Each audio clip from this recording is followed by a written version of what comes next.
I think this is more effective for higher classes.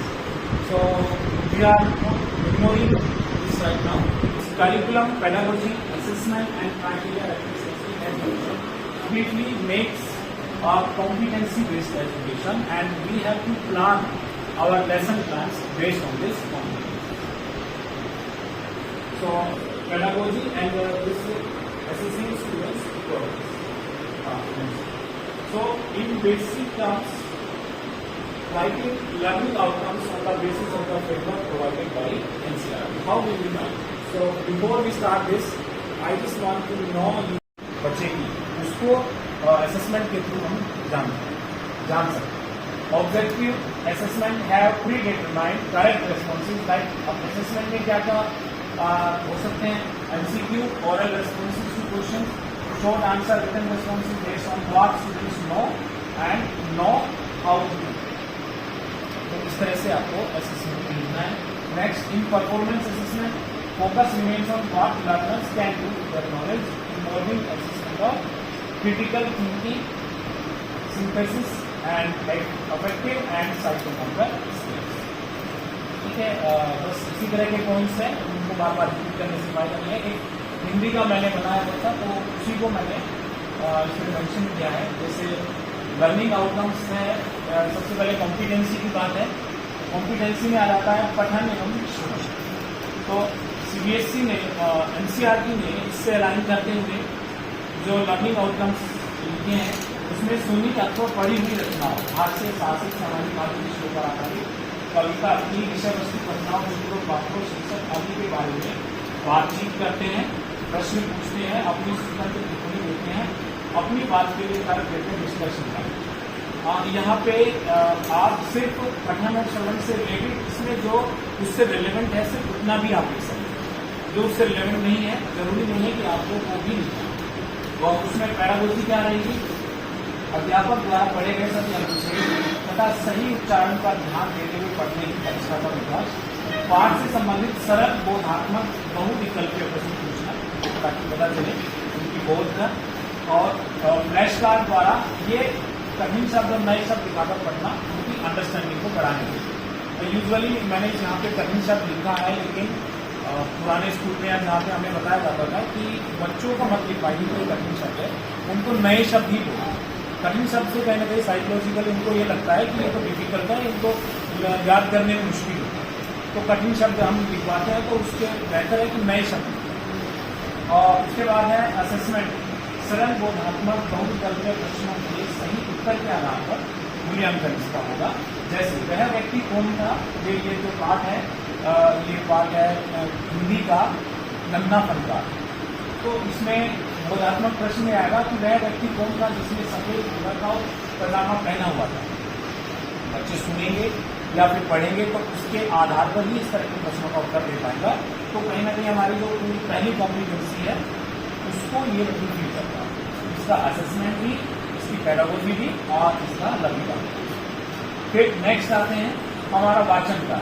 हमारी competency है वाचन.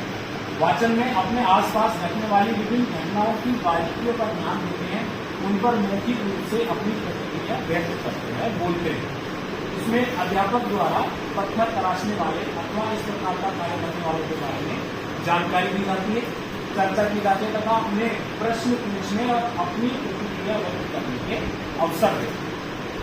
तो इस यहाँ पर भी हम बोधात्मक प्रश्न के द्वारा या उनसे जो परिचर्चा में भाग ले रहे हैं उसके आधार पर उनका असेसमेंट कर सकते हैं. और तीसरा है लेखन. पाठ्य पुस्तक और उससे उत्तर सामग्री में आए संवेदनशील बिंदु पर लिपि में अभिव्यक्ति करते हैं, लिख करके अपनी बात को कह सकते हैं. तो ये हमारा है. इसमें लेखन में प्रश्नोत्तर लेखन आ जाएंगे, पास से जो चैप्टर है उससे रिलेटेड आसपास की घटनाओं पर आधारित प्रतिक्रिया लिखना भी इसमें आ जाएगा. कक्षा कार्य, गृह कार्य प्रश्नोत्तर में किया जाएगा. और ये प्रतिक्रिया किस प्रकार है? जैसे पाठ जो मूर्ति का काम करता है, इसमें हो गया तो पूरा के बारे में रचनात्मक अभिव्यक्ति अपनी तरफ से जो उन्होंने पहले कभी नहीं सुना है या देखा नहीं है उसको नई तरह से क्रिएट करके उसको. अकबर केशव के बारे में अपने शब्दों में लिखने के आधार पर कि अकबर के बारे में लिखवाया है, ऋषभ के बारे में लिखवाया है, किस तरह से लिखना है उसके आधार पर इनका मूल्यांकन किया जाता है। तो मूल्यांकन के लिए आपको प्रॉपर लिखना चाहिए इस तरह से। जैसे असेसमेंट में हम लिखते हैं तो असेसमेंट लिखते हुए हम सिंपल लिख देते हैं कक्षा काल। तो इतना इस तरह से मैंने हिंदी का ये बनाया था, बाकी को भी बनाया। कॉम्पिटेंसी के अकॉर्डिंग ना होकर मिक्स कर देते हैं, मतलब नॉलेज वाले जो क्वेश्चन होते हैं ज्यादातर अंडरस्टैंडिंग के क्वेश्चन जो डाले जाते हैं वो नॉलेज में डाले जाते हैं, जबकि नॉलेज जो है फॉर्मिंग नंबर करेक्टली जो हम क्लास 1 से वर्कशीट जब कराते हैं तो क्लास 1 से देखते हैं फॉर्मिंग नंबर करेक्ट। बताऊंगी यहाँ पर होने का पर्पज इसी कॉम्पिटेंसी को डिस्क्राइब करना है, क्योंकि इसी कॉम्पिटेंसी में सबसे ज्यादा मिस्टेक इस कॉम्पिटेंस फॉर्मिंग नंबर करेक्टली है। इसमें जो क्वेश्चंस आएंगे वो नॉलेज बेस्ड होंगे और जिनका आंसर आपको, क्योंकि फॉर्मिंग नंबर करेक्टली होना चाहिए और आंसर नंबर में मिलना चाहिए, ये दो चीजें अगर आप ध्यान रखेंगे तो इस कॉम्पिटेंसी से आपको क्वेश्चंस बनाने में कोई दिक्कत नहीं है। जैसे आप फर्स्ट क्वेश्चन देखिए, radius is equals to dash of diameter, क्या आंसर आना चाहिए इसका? हाँ। और ये क्वेश्चन जो है वो नॉलेज बेस्ड है ना, ये क्वेश्चन क्या है आपका? Knowledge based question. इसमें बच्चे अगर HALF लिखेंगे तो उनको बच्चों को आपको बताना होगा, तो आप उसको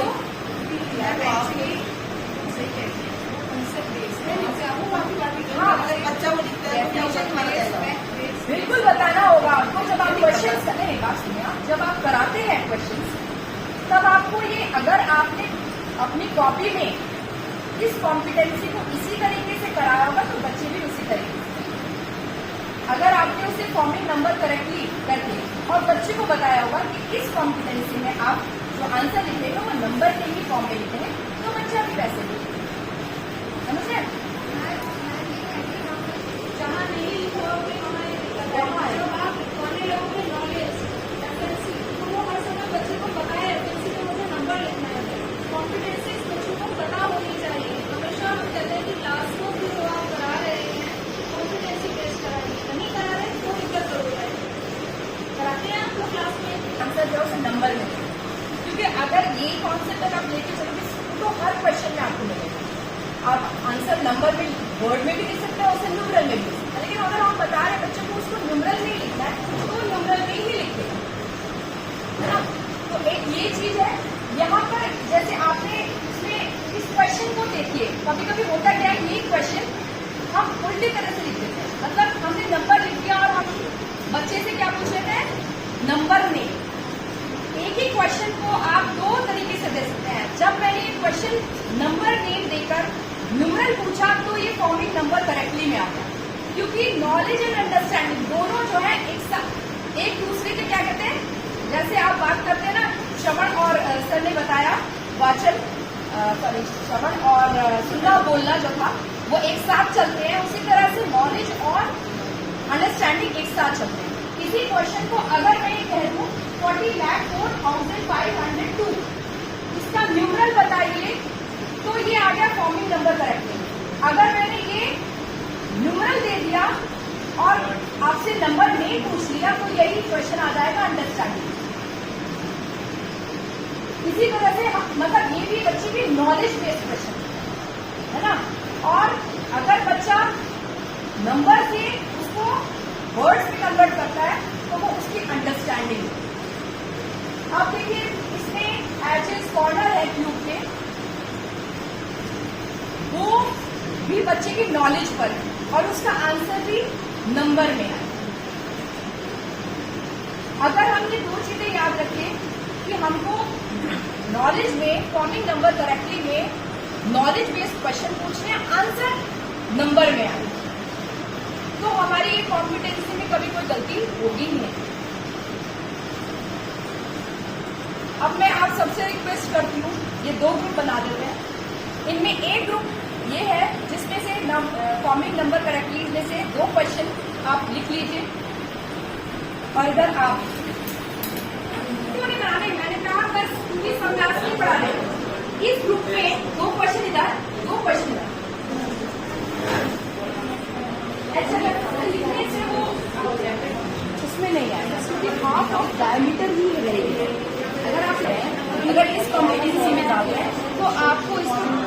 लिखकर रिप्रेजेंट करना है 1/2 न्यूमरल में नहीं रिप्रेजेंट करना है। और प्लस वन डालिए, न्यूमरल में डालने के लिए भी तो पहले पेंसिल। तो ये डेफिनेशन के फॉर्म में अगर आता है तो ये हाँ, अंडरस्टैंडिंग वही क्लियर करना चाहते हैं। अगर ये डेफिनेशन के उसमें आता है और क्वेश्चन हाफ में नहीं प्रैक्टिकल बाद की एक्टिविटी रहेगी।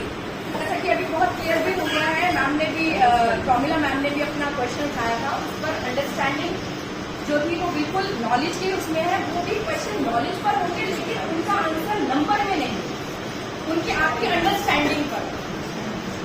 ठीक है, अब जो क्वेश्चन है ये मैंने ऐसे लिया, मतलब यहाँ पर आप ये मत सोचिए कि ये ऐसे है या ऐसे है। अब इसमें देखिए एक स्केल दिया है, 5th क्लास में है स्केल वाला क्वेश्चन, जिसमें हम कन्वर्जन करा रहे हैं, जिसमें 1 सेंटीमीटर को 10 किलोमीटर। अब ये मैथ में कराते हैं, ज्यादातर बच्चों को बताते हैं जब एक्चुअल डिस्टेंस दिया गया है 1 centimetre is equal to 10 kilometre.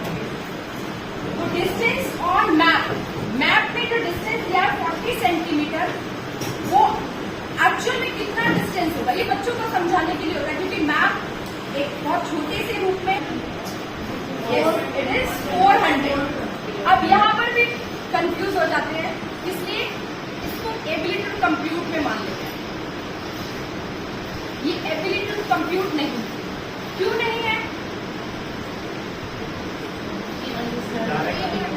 क्योंकि इसमें आप कुछ भी कैलकुलेशन नहीं कर रहे, आप 10 से मल्टीप्लाई कर रहे हैं, बच्चा तो ही उसमें मल्टीप्लाई करके कोई ऑपरेशन उसमें लगा नहीं रहा, वो अपनी अंडरस्टैंडिंग से कर सकता है कि 40 × 10 इज इक्वल टू 400। अगर इस क्वेश्चन में इसको एबिलिटी टू कंप्यूट कब बना सकते थे? जैसे भी कोई नंबर बताइए होती है, उसमें आपकी अंडरस्टैंडिंग, मतलब ऐसा नहीं कि क्वेश्चन को आपको समझ रहे हो, आप बस सीधे क्या कर रहे हैं, मल्टीप्लाई कर रहे हैं, ऐड कर रहे हैं, सबट्रैक्ट कर रहे हैं या डिवाइड। तो यहाँ आपके पास अंडरस्टैंडिंग है, मतलब यहाँ दिखा नहीं रखा, उसमें हम एबिलिटी टू कंप्यूट में दिखा देते हैं कि प्लस हाँ, आपको कैलकुलेशन दिखाने इसमें मतलब बता नहीं रखा क्या यहाँ तो आप बिना कैलकुलेशन के अपने आप 10 से मल्टीप्लाई कर रहे हैं, 1 से मल्टीप्लाई कर रहे हैं, तो वो आपकी अंडरस्टैंडिंग है, वो कहीं से भी आपने कुछ भी कैलकुलेशन पार्ट नहीं किया। प्राइमरी क्लासेस के लिए वो उन बच्चों को इन चारों ऑपरेशन से परिचित कराना, वो आराम से उन क्वेश्चंस को कर सके, और जब वो क्वेश्चन सॉल्व कर सकते हैं तो वो इम्प्लीमेंट भी कर देंगे उस ऑपरेशन को। जब वर्ड प्रॉब्लम या अदर चीजें जब उनकी लैंग्वेज और डेवलप हो जाएगी तो वो उसको इम्प्लीमेंट भी कर सकेंगे, बेसिकली उनको आ जाए। अगर यहाँ पर न कोई और नंबर रहा होता तो हम इस क्वेश्चन को कुछ दूसरे फॉर्म में करके एबिलिटी टू कंप्यूट में भी दे सकते हैं, क्योंकि वहां उसको कैलकुलेशन करनी है। ये नॉलेज हुआ, अगर ये नहीं होगा, मैं कहती हूँ मल्टीप्लाई 4 40 एबिलिटी को बच्चा जो कर रहा है वो एबिलिटी टू कंप्यूट। ठीक है, अगर हम कहते हैं कि डिवाइड 65/5 तो वो एबिलिटी टू कंप्यूट है, डिवाइड करके दिखाएगा। यहाँ हमने ये डिफरेंस देखा, उसको एक नॉलेज दी जिसको उसने समझा, अंडरस्टैंडिंग, इसी अंडरस्टैंडिंग को उसने इसके ऊपर डिसाइड किया है। जहाँ इंप्लीकेशन हो गया वहाँ अंडरस्टैंडिंग इसका LA है। और यहाँ पर देखिए प्रोग्राम है, ये पूरा यह टेबल दिया है, इसमें क्वेश्चन क्योंकि ये अंडरस्टैंडिंग बेस्ड होंगे तो क्वेश्चन जो होगा आपके इस टेबल से रिलेटेड ही होगा। अब आप देखिए इसमें फर्स्ट क्वेश्चन क्या आ रहा है, फर्स्ट क्वेश्चन क्या आ रहा है इसमें, और टेबल से देखकर वो मोस्ट कौन सा प्रोग्राम है जो वो ज्यादातर बच्चे देख रहे हैं, तो वो कौन सा प्रोग्राम है? कार्टून। ये उसकी अंडरस्टैंडिंग।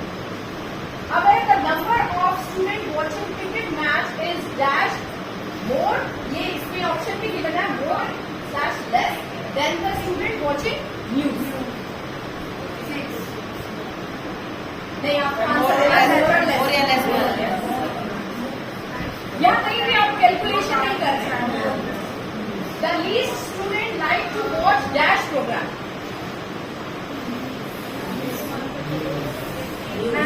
मूवीज कितने देख रहे हैं? यहाँ ये क्वेश्चन क्लियर हो गया, अंडरस्टैंडिंग में आना है ये क्वेश्चन, क्योंकि ना तो आपने यहाँ कोई भी ऐसा कॉम्पिटिशन मतलब कंप्यूट करा है कोई ऑपरेशन, आपने क्वेश्चन को पढ़ा, टेबल को देखा और अपनी अंडरस्टैंडिंग के अकॉर्डिंग क्वेश्चन के आंसर दिए। ऐसे मैंने कहा उस क्वेश्चन को अगर छोड़ दें और मल्टीप्लाई कराएं तब ये एप्टीट्यूड कंप्यूट में आता है।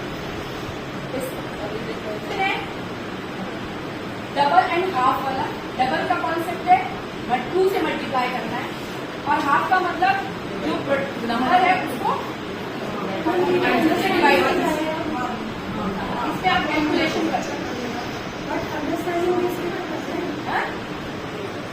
जहाँ हम बात कर रहे थे नॉलेज और अंडरस्टैंडिंग की, इसी तरह से एप्टीट्यूड कंप्यूट जो है वो पीएसए से है, क्योंकि आप क्या करते हैं उस वर्ड प्रॉब्लम में ही वो जो एप्टीट्यूड कंप्यूट वाला जो कॉम्पिटेंसी है वो उसमें क्या करते हैं, कंप्यूट करते हैं, मल्टीप्लाई वगैरह सब कर रहे होते हैं और वर्ड प्रॉब्लम को समझते हुए उसे सॉल्व कर रहे होते हैं। एक टेबल दी है जिसमें आइटम और कॉस्ट है,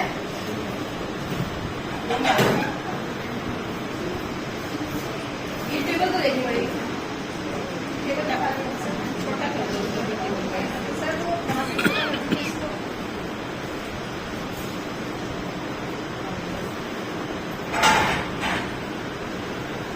अब ये मेन्यू है कैंटीन का और इसके आपको आंसर देने हैं। क्वेश्चन फर्स्ट है, इफ राहुल बाइज 1 समोसा, ये जो क्वेश्चन है इसको आप सिंपली एडिशन करने से नहीं, दो आइटम को उसमें आप लिखेंगे cost of 1 samosa is equal to this, cost of 1 is equal to this and आपको टोटल मनी। अगर इसमें बच्चे डायरेक्ट कर देते हैं तो मार्क्स कटने जैसे कि मैक्सिमम देखा गया कि बच्चे सीधा ही कर देते हैं वो लैंग्वेज में लिख के। पीएसए है, उसमें मैंने जैसे बताया एबिलिटी टू कंप्यूट और प्रॉब्लम सॉल्विंग दोनों साथ में होने चाहिए तभी मार्क्स आएंगे। अगर वो खाली एबिलिटी टू कंप्यूट का ही करके वो आंसर दे देता है तो वो हाफ नंबर पे जाता है, क्योंकि आधा तो उसने किया है। मतलब स्टेटमेंट होनी चाहिए तभी वो पीएसए में आएगा। ये तो कोई तरह से ही चाहिए, इसी की तरह से 20 दिए, फिर रिमेनिंग अमाउंट जो रिटर्न करेगा उसके बाद इसे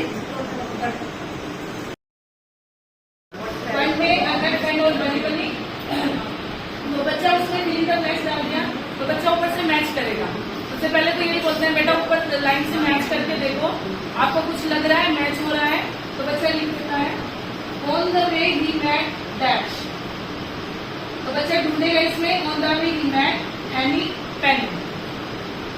नेक्स्ट क्वेश्चन है tick for right and cross for wrong, the sky is going to fall. ऊपर देखा बच्चे ने the sky is going to fall, tick कर दिया। अगर नहीं है, अगर इसको थोड़ा सा the sky is not going to fall तो बच्चा उसको क्रॉस कर देता है। ये बोलते हैं कि मैच कर लीजिए, अगर सेम या रॉन्ग है तो क्रॉस कर दीजिए, नट दे मिल रहे तो वो क्रॉस कर देगा। इसके अलावा आप क्वेश्चन भी पूछ सकते हैं बड़ी क्लासेस में, बड़ी क्लासेस के लिए तो आप क्वेश्चन ही डाल सकते हैं। थोड़ा सा पीसा का जैसे 4 या 5 है उसमें थोड़ा सा, जैसे उस दिन ज्योति मैडम ने 2 पैराग्राफ दिखाए थे उस तरह से कि बच्चे को थोड़ा सा थोड़ी सी नॉलेज बेस हो उसका, कि वो सोचे पढ़ी थी डायरेक्ट, हाँ इनडायरेक्ट हो। रीडिंग सब बच्चे कर लेते हैं, 3 letter 4 letter. Reading with understanding जिसपे हम जोर दे रहे हैं। बच्चे ने पढ़ा था that is on the mat, पढ़ के एक साइड, उसको समझ नहीं आया क्या मैट क्या है, on the mat, under the mat. तो ये कॉन्सेप्ट बच्चे के दिमाग में आना चाहिए ना। जैसी प्रीपोजिशन बोली है वो बच्चे के दिमाग में आया। जब मैं छोटी थी तो मैं ये सोचती थी, मेरी बड़ी बहन थी मामा की लड़की, उस टाइम एमए करती थी और वो ये बोली कि मैं बोली उसको दीदी जब भी मैं कोई स्टोरी सुनती हूँ ना तो मेरे दिमाग में ना पिक्चर बनती है। मैं अपने आप को बहुत क्रिएटिव समझ रही थी उस टाइम, लेकिन अब ये है कि हम सबके दिमाग में वही पिक्चर बनते हैं। मैं कुछ भी बोल रही, मेरे बचपन की बात, आप सबको अपने बचपन की बात याद आई होगी। तो ये पिक्चर बच्चे के दिमाग में बननी चाहिए, किसी भी, चाहे वो हिंदी का सेंटेंस पढ़ा उसने या वो इंग्लिश का पढ़ा। हिंदी में अगर मैटर जो क्लास में पढ़ाना है, लेकिन वो उसको बताना ही नहीं आया। जो नॉर्मल सामान्य बच्चा है क्लास में, एवरेज बच्चा नहीं बता पाया, पढ़ दिया उसने। और जब भी शुरू से हम यही बोल रहे हैं कि हम भी जैसे बोलते हैं ना, मैं पूरी इंग्लिश जब पढ़ाती हूँ, मैं पूरी हिंदी पढ़ाती हूँ, मुझे नहीं लगता कोई भी पूरी हिंदी वर्ड टू वर्ड हम जैसे करवाता होगा। वर्ड टू वर्ड हिंदी करवाते नहीं। एक सोल्यूशन प्रैग्मेटिशियन स्पेशली जब हम करा रहे हैं वहाँ पे हम एक्शन के साथ ही कर रहे हैं।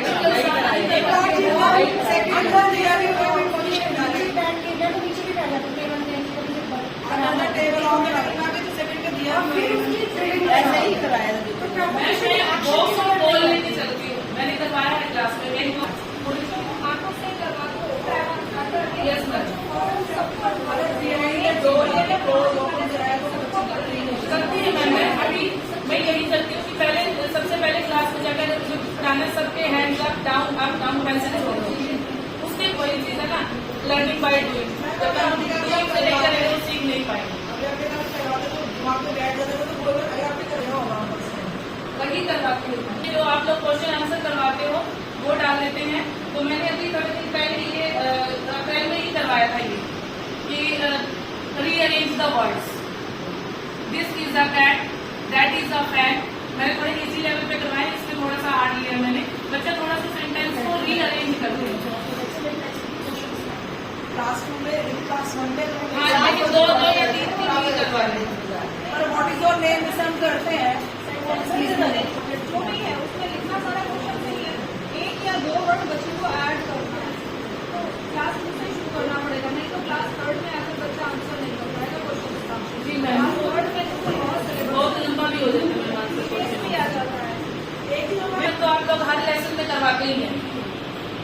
तो मैंने इस MR में 2 क्वेश्चन डाल दिए हैं। Action word, circle the action word, sir नीचे कर दीजिए।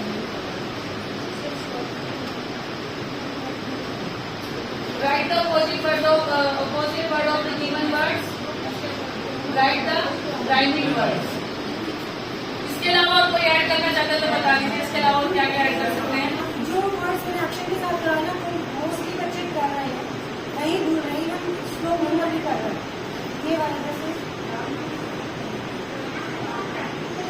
जैसे उसमें वर्ड आएगा फ्लावर, ये एक्शन वर्ड से गाइड बाइंडिंग, ब्लाइंडिंग और बाइंडिंग, तो यूनिट एक्शन।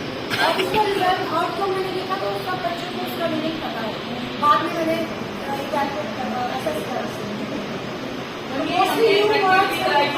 एक्शन वर्ड तो बच्चे उसको फॉलो कर रहे हैं। मोस्टली न्यू वर्ड्स में एक्शन के साथ जो पॉसिबल होता है, स्मॉल बिग और एक्शन साइड तो क्या नहीं चल रहा है। ये सॉल्विंग कर रहे हैं बच्चे लोग, ये दिखा रहे हैं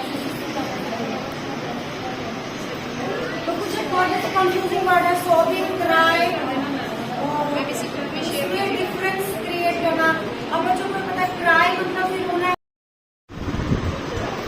ऐसे, तो वो ऐसे एक्शन के साथ करेंगे तो वो वर्ड्स को कभी नहीं भूल पाएंगे। स्पेशली जो सिमिलर वर्ड्स है एक जैसे जिनका मीनिंग एक होता है वो वाले देता है, लेकिन सी सा साउंड भी देता है। तो सिर्फ 3 ही जगह है जहाँ पे सी सा साउंड दे रहा है। अगर सी वर्ड लेटर के पीछे आपको आई, ई और वाई ये 3 लेटर मिलते हैं तो वहाँ पे सी जो है वो स की साउंड देगा। जैसे साइकिल, वहाँ पे हम उसको साइकिल नहीं बोलते, सी के पीछे वाई है तो साइकिल, साइकिल सी आई है तो वो साइड बोलेगा। लेकिन सी के पीछे ये 3 वर्ड नहीं है आई, ई और वाई, तो वो हमेशा क की साउंड ही प्रोड्यूस करेगा। जैसे सी ए टी क्लाइम हो गया तो वहाँ पे हमेशा वो क आएगा। बस 3 ही जगह आ गया तो वहाँ पे स साउंड होगा। तो इससे बच्चों की क्लैरिटी होगी। ऐसे बहुत सारी शॉर्ट छोटी छोटी ट्रेनिंग है। इन छुट्टियों में जो ये कावड़ ब्रेक था मैंने इसलिए करवाया कुछ फोनिक्स से ताकि पेरेंट्स भी सुने, क्योंकि पेरेंट्स साथ में बैठते हैं, पेरेंट्स भी सुने वो भी समझे क्यों होता है। कहीं जगह बहुत सारे वर्ड साइलेंट वर्ड होते हैं, डब्ल्यू है, राइट में नॉक, नाइफ। तो जब ऐसे मौका मिलता है ऑनलाइन क्लास का तो मैं ये सोचती हूँ कि जब पेरेंट्स इन्वॉल्व हो तो उनको भी सिखाना जरूरी होता है, क्योंकि कुछ पेरेंट्स कर लेते हैं कुछ नहीं कर पाते। कौन सा आता है मैम आप सिखा रहे हो ना, तो हमें लग रहा है कि हम हमारे बच्चे कुछ सीख रहे हैं उनके साथ हम भी सीख रहे हैं। तो साइलेंट वर्ड सिखाए। और जैसे मैडम ने कहा सी वाला बच्चे अटक जाते हैं कई बार, लेकिन फिर मैं उनको बोलती हूँ ना कि इसकी साउंड कैसे थी, क्योंकि साउंड की तो क्लास 1 में इतनी प्रैक्टिस करवाई है।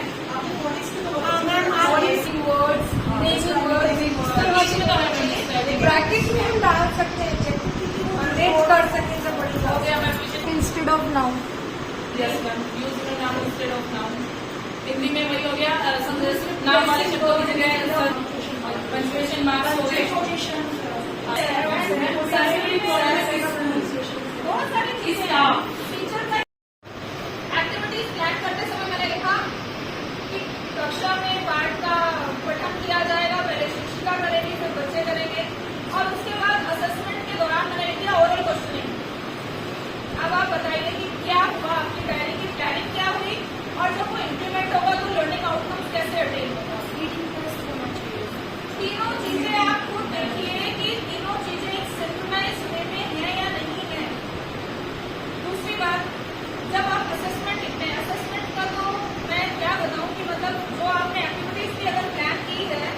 असेसमेंट कहीं से कहीं तक आप उसका नहीं कर रहे हैं जो आपने पढ़ाया है या जो लर्निंग आउटकम्स है।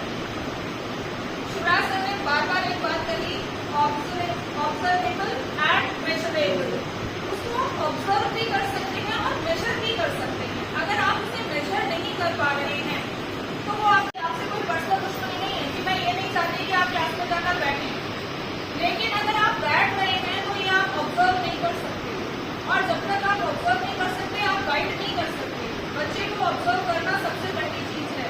जब आप पढ़ा रहे हो, आपने एक फिगर बनाई, आपको 2 मिनट लगते हैं, आप पूरी क्लास में राउंड लेकर आ जाओगे और आपको पता चल जाएगा कौन बच्चा कैसे कर रहा है। हम क्लास 1 में पढ़ाते थे, मुझे अच्छे से याद है, हमें ये बुरा लगता था कि हम लाल पेन कॉपी में चलाएं। क्लास में हम कोशिश करते थे जिस बच्चे ने गलत लिखा उसको वहीं बिठाकर वहीं लिखवाते थे। क्यों? क्योंकि हमें वो रेड मार्क बच्चे को देना अच्छा नहीं लगता था। तो ये आपकी रिस्पॉन्सिबिलिटी है कि जो चीज आप करवा रहे हैं क्लास में, जो स्किल आप सिखा रहे हैं बच्चे को, वो स्किल बच्चे तक पहुंचे तो सही। उसके लिए पहले आपको खुद परफेक्ट होना पड़ेगा। बच्चे को पढ़ाते समय आपको बहुत ज्यादा ऑब्जर्वेशन की जरूरत है। हर किसी के ऊपर आपकी निगाहें होनी चाहिए। कौन क्या कर रहा है, कितने समय में कर रहा है, ये सब आपको देखना है। और ये सिर्फ क्लास में रहकर ही हो सकता है। जमाना कितना भी आगे पहुंच गया, ब्लेंडेड लर्निंग आ गई, लेकिन आज तक किसी ने ये नहीं सुना कि टीचर का अस्तित्व खत्म होने जा रहा है। और मैंने उस दिन भी यही बात कही थी, पैसा तो राजा महाराजाओं के पास भी बहुत होता था, लेकिन पढ़ने के लिए बच्चों को टीचर के पास जंगल में ही भेजते थे। ये चीज बहुत बड़ा एग्जाम्पल है जिससे हम समझ सकते हैं आपका क्या इम्पोर्टेंस है बच्चे की लाइफ में। अपने इम्पोर्टेंस को पहचान कर ही बच्चों के लिए काम करें। अभी हमारी बात हुई है हाई फ्रीक्वेंसी वर्ड्स। पहली बात तो वो लिस्ट आई थी, वो भी हाई फ्रीक्वेंसी वर्ड्स की नहीं है। टीचर्स ने अपने लेवल से डिफिकल्ट वर्ड्स की लिस्ट बना ली है, जबकि मेरा पर्पस अभी सिर्फ हाई फ्रीक्वेंसी वर्ड्स है। हिंदी में बात करो तो तुमको मैम की कॉपीज में बहुत दिखाई देता है मैं और में क्या अंतर है, उन्होंने कैसे लिखा जाएगा, मैं जाऊंगा, आप लिखवा कर देखिए जाऊंगा, आधे से ज्यादा बच्चे नहीं लिख सकते। रुक और रूप क्या अंतर है, ऐसे वर्ड्स लिखवा कर देखिए। पहले आप ये तो जानिए कि बच्चों को मात्रा ज्ञान कितना है। इस तरीके से प्रोनाउंस करते हैं, तो ये तो ऐसे वर्ड्स हैं जिसको हम क्लास 1 से पढ़ते आ रहे हैं। और अगर हम ये कह रहे हैं कि मेरी क्लास का बच्चा ऐसा कर रहा है तो हम उसकी कमी जानते हैं, और ये बहुत अच्छी बात है। जब टीचर अपने बच्चे की कमी जानता है तो वो आगे कुछ ना कुछ प्रयास करेगा उनके अंदर चेंज लाने के लिए। तो सबसे पहली चीज यही है कि प्रयास आपको करना है। अच्छा, कुछ डाउट प्रॉब्लम है कि अगर टीचर ने कुछ बोला, बच्चे ने कुछ लिखा, डिक्टेशन है, नॉर्मल डेज में हमारा जहाँ पर असेसमेंट पर्पस है वहाँ पर हम उसके मार्क्स कट करते हैं असेसमेंट के। यहाँ अभी हम जो पैकेट लेकर चल रहे हैं FLN कराने का, उसमें हमारा पर्पस बच्चे को मार्क्स देना नहीं है एटलीस्ट। यहाँ पर हमारा पर्पस है बच्चे का लर्निंग। तो अगर आपको ऐसा लगता है कि आपने कोई शब्द बोला, बच्चे ने कुछ और लिखा, लेकिन वो भी मीनिंगफुल वर्ड है और सिमिलर साउंडिंग वर्ड है और उसकी स्पेलिंग उसने सही लिखी है, यहाँ बच्चे को आप टिक करा दीजिए और वो जो वर्ड आपने बोला था वो भी लिखवा दीजिए, उसको 2 स्पेलिंग लर्न हो जाएगी। ड्रॉप होने से बच्चा डिमोटिवेट होगा और कुछ नहीं होगा। कराने दीजिए, कोई बात नहीं है, टिक, लेकिन बच्चे के लिए होना चाहिए। तो ये इसमें कोई प्रॉब्लम नहीं है। तो बच्चों के सही नहीं थे, मोस्टली बच्चों के गलत थे। आज मैं ना पेरेंट्स को बता दूं, जो वर्ड 100 बार लिखो चाहे 30 बार लिखो, वो वर्ड अगले दिन बच्चे को आने चाहिए। तो रैंडमली आप सिर्फ पूछ सकते हो उन वर्ड से, और 1-2 वर्ड पुराने उससे भी आप दे सकते हो। जैसे पहले चैट शाम को शेयर किया नहीं कर पाए बच्चे, तो आप देते रहो, लेकिन आज पेरेंट्स को बिल्कुल स्ट्रिक्टली ये बता दो वर्ड्स वो बच्चे की गलत है तो साथ में फॉलो आउट लिख दिया तो ये कराना ही है। और बच्चे को घबराना हो जाते हैं। अपने क्लास 1 में मैंने कहा था कि अपने हिसाब से नंबर्स दे दो, तो हमें पहले दिन छोड़ दिया, कल तो फिर हमें पहले और उसी दिन फॉलो अप बनाने के लिए बच्चों को सीख फॉलो अप उनकी शब्द सही नहीं है। यहाँ ये बच्चे से करेक्ट कराना पीयर लर्निंग का एक पार्ट है, जिसका पर्पस ये है कि आपने एक बार डिटेक्शन लिया, बच्चे ने लिखा, जो उसको सही आता था सही, जो गलत आता था गलत लिख दिया। आपने ब्लैकबोर्ड पर लिखा, बच्चा उसको पढ़कर कॉपी में लिख रहा है। चेकिंग का तरीका यही है, आपने ब्लैकबोर्ड पर लिख दिया वो शब्द, अब बच्चा उसको पढ़कर पास वाले बच्चे की कॉपी को चेक कर रहा है, वो दोबारा वहाँ भी पढ़ रहा है, यहाँ भी पढ़